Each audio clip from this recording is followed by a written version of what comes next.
Hi, I'm Jesse. Welcome to part 1 of 4 of my series about collecting artists' sketchbooks.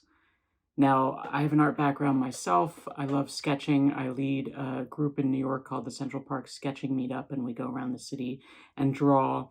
And I've always liked seeing other artwork, other artists' work, and especially their sketches, their works in progress, how they do their work, what their process is, and you get some really beautiful art that way that might not necessarily be finished pieces, but I think gives you a whole lot of fast, spontaneous output that is really beautiful.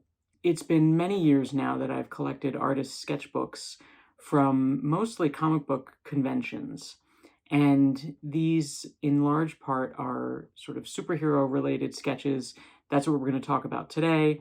But I also have a lot of sketchbooks of beautiful landscapes, cityscapes, of people, a lot of portraits and figure drawing, and a lot of miscellaneous design, weird characters, all sorts of different art. And we'll go through those in the different videos. But today we're going to be looking at comic art. So here we go. This one is Mahmoud Asrar, and he's a wonderful comic artist. These are commissions, and you can see how detailed and sort of formal they are.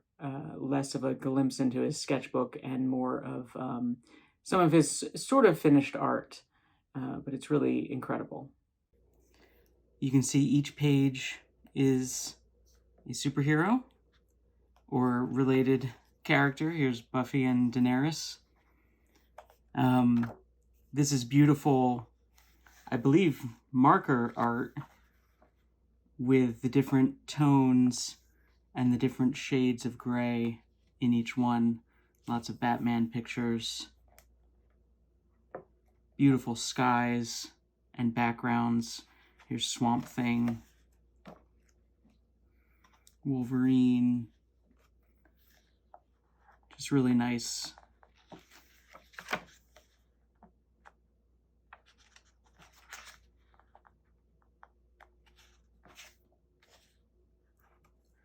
All in all, really classic comics work.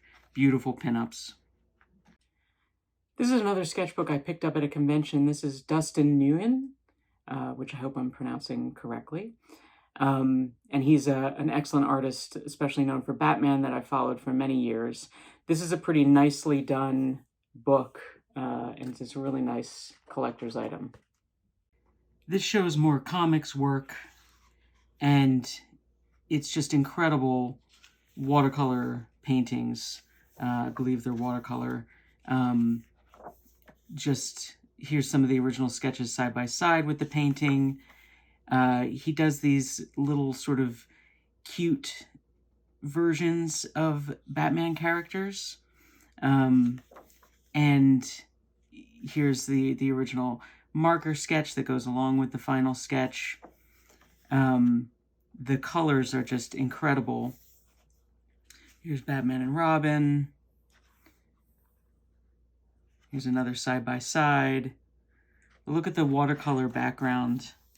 The color here is just incredible. And then there's some character designs in the back. This is just a lot of fun with a lot of different characters. And some really stunning artwork.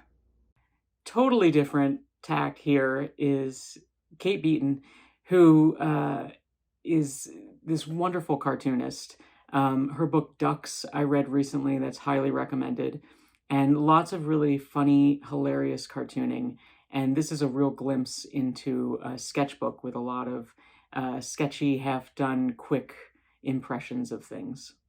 You can see cartoons and jokes and real scribbles and sketches. It really feels like you're getting the authentic sketchbook with all sorts of little stories and vignettes, and then sketches of people and sketches of characters that she would then go on to use in her books, trying out different ideas and just really getting that whole sketch experience.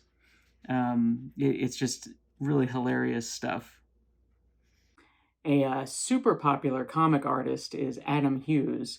When you go to a comic convention, he's the one who has a line out the door of people waiting to get signatures and drawings. And it's just incredible, beautiful artwork.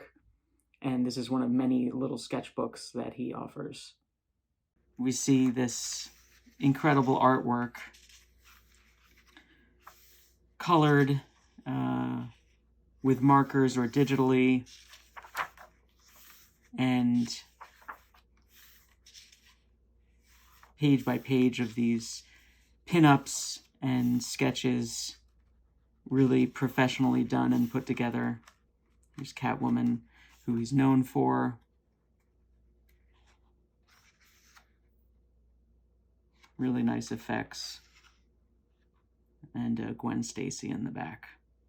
Here's Ben Caldwell, Sketchbook 28. It's a bigger format, you can see, and it's really nice to be able to see the art at such a larger scale. And this is almost like a magazine. It's so large. This is just pencil work and ink work, all black and white, but really incredibly done. And it's a lot of comic book characters, but also just a lot of drawings of figures, portraits. The shading and the line work here is immaculate. It's just really, really nice. And you get a diversity of different characters and designs and sketches in a really nicely laid out, prepared package. This is an even heftier book. This is Sanford Green, and this is a really nice hardcover, bound, professionally made, really nice book to collect.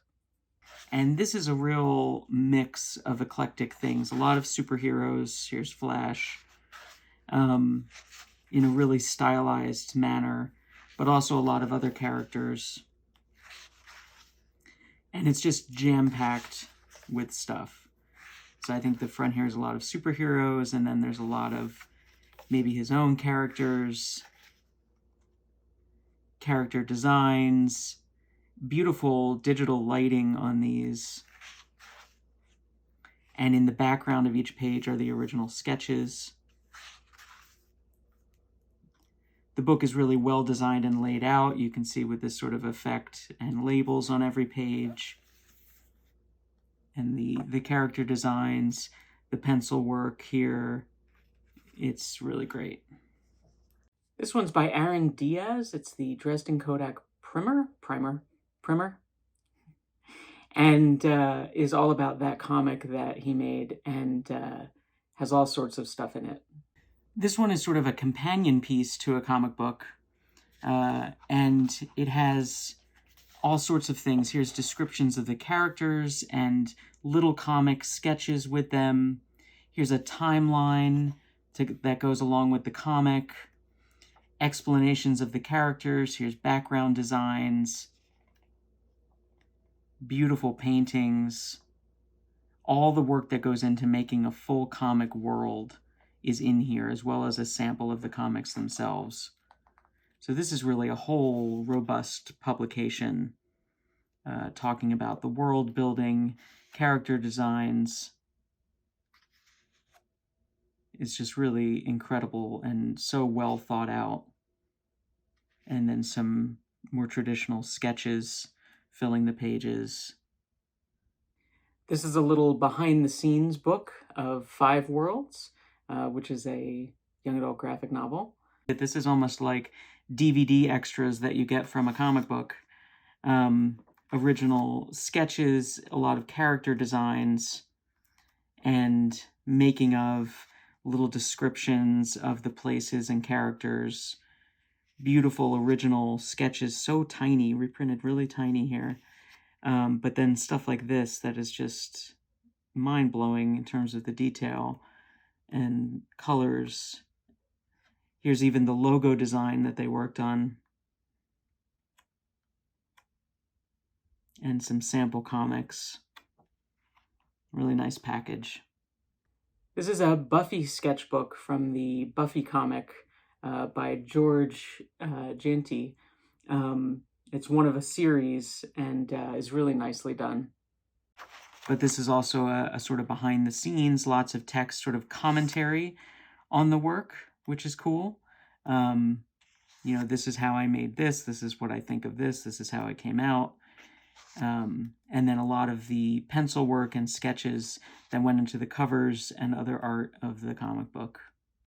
This is an anthology, and you'll often find these with sketchbooks because it's expensive to produce a whole sketchbook of your own, so artists will come together and work on them together to create an anthology. And this is Womanthology, which is a number of works by different women, and it's really excellent.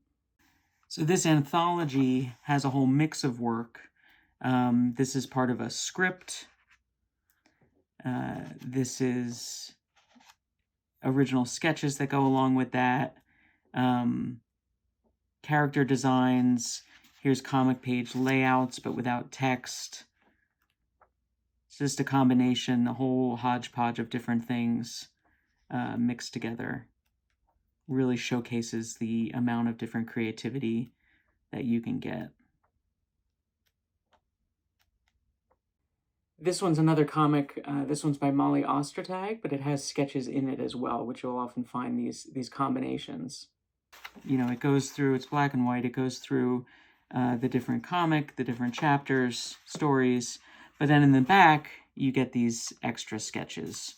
And looking through these independent comics sold is a good way to find illustrations and sketches that go along with them as well. And I wanted to end with one that's really interesting and is a comic, so it's not really a sketchbook, but is an example of the sort of thing that you find at these conventions and that I love to collect. This is Brief Histories of Everyday Objects. It's really weird, and I just love finding hidden gems like this. This delves into these histories of everyday objects that are just so weird and just such a fun and unique comic that you would not find anywhere else. And just such a cool thing to have. The history of the microwave, the history of roller skates and the bathtub. It's just really bizarre and fun and well done and well researched and put together.